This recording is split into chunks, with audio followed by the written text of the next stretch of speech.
Salut à tous, c'est Hathor. J'espère que vous allez bien. Aujourd'hui, je vous propose une vidéo sur un jeu hyper méga trop classe auquel vous avez tous forcément joué au moins une fois. C'est les loups-garous. Alors, si vous y avez jamais joué, comment éviter de vous dire que vous avez eu une enfance difficile ou que votre vie c'est de la merde? C'est un peu le cas quand même parce que ce jeu, c'est vraiment des moments inoubliables entre amis, famille ou autres. Mais ne vous inquiétez pas, je suis là et je vous propose un petit cours de rattrapage qui va vous permettre de tirer un trait sur le néant qui était votre vie jusqu'à aujourd'hui.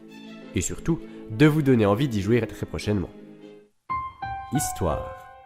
Pour commencer, il vient d'où ce jeu? Il s'appelait à la base Are You a Werewolf? Il a été inventé en 1997 ou 97, enfin bon, je suis suisse, donc les 70 et les 90, il va falloir vous y faire. Hein.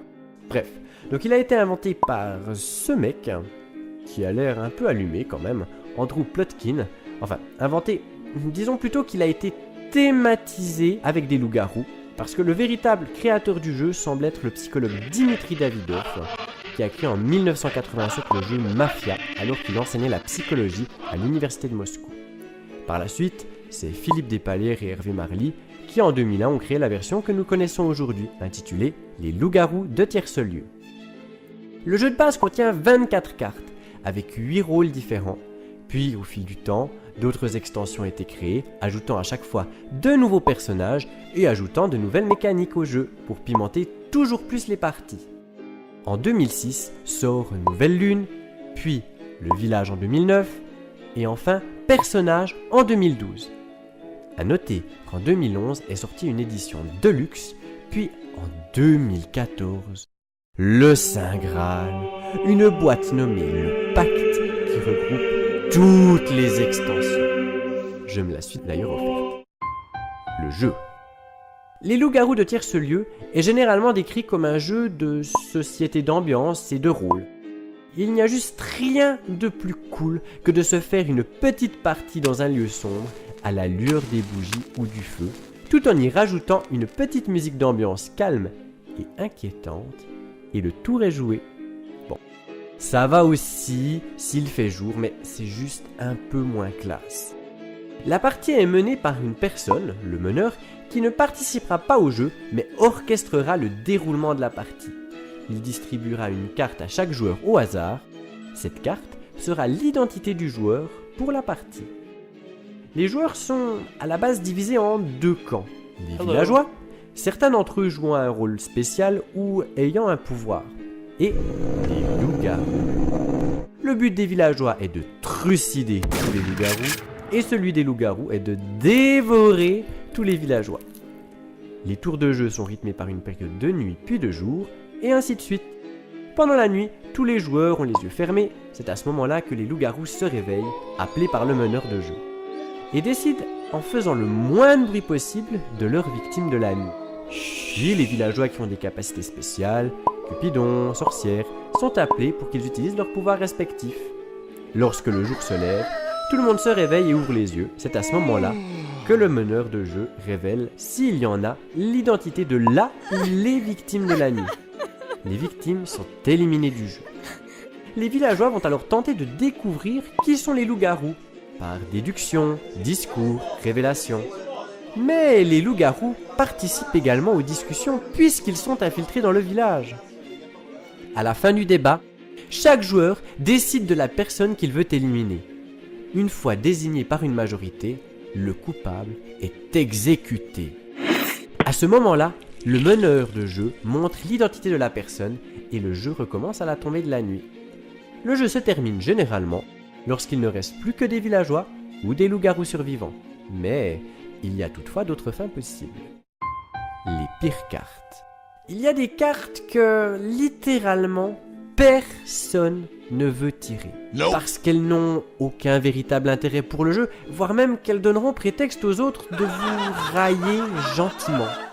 Numéro 1, le simple villageois. Quand vous tirez la carte du simple villageois, vous n'espérez qu'une chose, c'est que la partie soit rapide, parce que vous allez clairement vous faire chier. Vous n'avez aucun pouvoir, vous ne vous réveillez pas pendant la nuit, du coup, vous n'avez aucune idée de l'identité des loups-garous et tout ce que vous pouvez faire, c'est essayer de suivre le mouvement majoritaire lors des votations.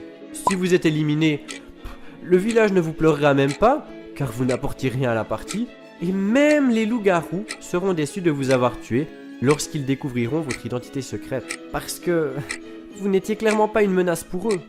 Numéro 2, le villageois. Le simple villageois, c'est déjà très chiant à jouer. Mais alors, le villageois, c'est le summum de l'ennui. Cette carte a la particularité d'avoir l'image du simple villageois sur ses deux faces. Du coup, tout le monde connaît votre identité. Ça pourrait être un avantage, sauf que vous n'avez strictement aucun pouvoir.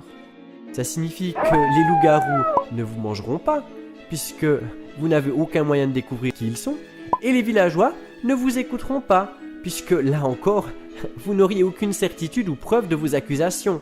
Le seul avantage, si c'en est vraiment un, c'est que personne ne verra d'utilité à vous éliminer du jeu. Cette carte est donc souvent une des dernières à rester en vie. Une longue vie, solitaire, sans saveur. Numéro 3, le bouc émissaire. Le bouc émissaire, lui aussi, ne sert pas à grand chose finalement. Son seul pouvoir, c'est de se faire tuer s'il y a une égalité lors du vote du village. On sait pas trop qui tuer aujourd'hui, alors bon, on va tuer le bouc émissaire parce que personne ne l'aime. En gros, vous êtes un simple villageois qui peut crever encore plus facilement. Numéro 4, l'idiot du village. L'idiot du village, c'est encore une variante du simple villageois. Son petit plus, c'est que si le village décide de voter contre lui et de l'éliminer, l'idiot peut retourner sa carte et révéler son identité. Par conséquent, le village se rend compte que vous n'êtes rien d'autre qu'un débile qui a déjà bien du mal à ne pas mourir en prenant son bain. Et il décide généreusement de vous gracier. Toutefois, vous êtes déclaré inapte à prendre des décisions dans le village et votre droit de vote vous sera retiré.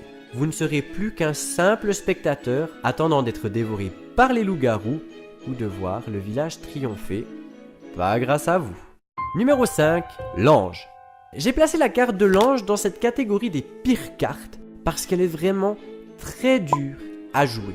Le but de l'ange est de se faire éliminer dès le premier jour ou la première nuit, sans quoi il deviendra juste un simple villageois. S'il y parvient, l'ange est déclaré vainqueur et la partie s'arrête. Oui, en apparence ça semble plutôt sympa comme carte, mais je vous assure que faire en sorte que les autres veuillent vous éliminer de manière subtile, c'est pas si simple. Dès que vous tenterez ne serait-ce qu'un soupçon de vous faire détester par les autres joueurs, direct, vous aurez cette personne qui dira « T'es grillé, t'es l'ange !» Vous aurez beau nier, tout le monde vous pointera du doigt en rigolant et ignorera ce que vous pourriez dire. Les meilleures cartes, rôle. Au contraire, il y a des cartes qui sont plutôt sympas à jouer et qui permettent vraiment de rendre ce jeu palpitant et fun. Numéro 1, Cupidon. Cupidon, c'est ce petit ange tout frétillant, tout virevoltant qui ne porte qu'un slip et qui la première nuit, armé de son arc, décoche 2 flèches d'amour. Les 2 joueurs visés tomberont immédiatement amoureux, leur destin sera alors lié pendant toute la partie. En soi, Cupidon ne semble pas être le rôle le plus palpitant. Mais détrompez-vous. Quand vous faites une partie de loup-garou, vous avez toujours ce mec qui kiffe bien cette meuf. Du coup, à chaque fois, sans exception que l'un de ses potes sera Cupidon, il les mettra toujours en couple ensemble. Puis ils se découvrent l'un l'autre, c'est le malaise, tout le monde rigole, et c'est pour ça qu'on adore ce jeu. Numéro 2, le corbeau, alias le corbac mousseux. Si vous aimez bien foutre la merde, c'est une carte qui est faite pour vous. Le corbeau, pendant chaque nuit, peut lancer sa malédiction sur l'un des habitants du village. La personne maudite se retrouvera dès son réveil avec 2 voix contre elle lors des votations. Tout le monde vous maudira d'avoir moussé, accompagné de quelques insultes pas déméritées, pendant que vous poufferez de rire intérieurement du sale coup que vous venez de faire. Petit conseil, si vous êtes le corbeau, maudissez toujours la même personne. Effet garanti. Numéro 3, l'abominable sectaire. L'abominable sectaire, c'est une carte particulière car elle n'appartient ni au camp des villageois ni à celui des loups-garous. Pour gagner, il doit le faire seul. Au tout début de la partie, l'abominable sectaire crée 2 groupes de personnes.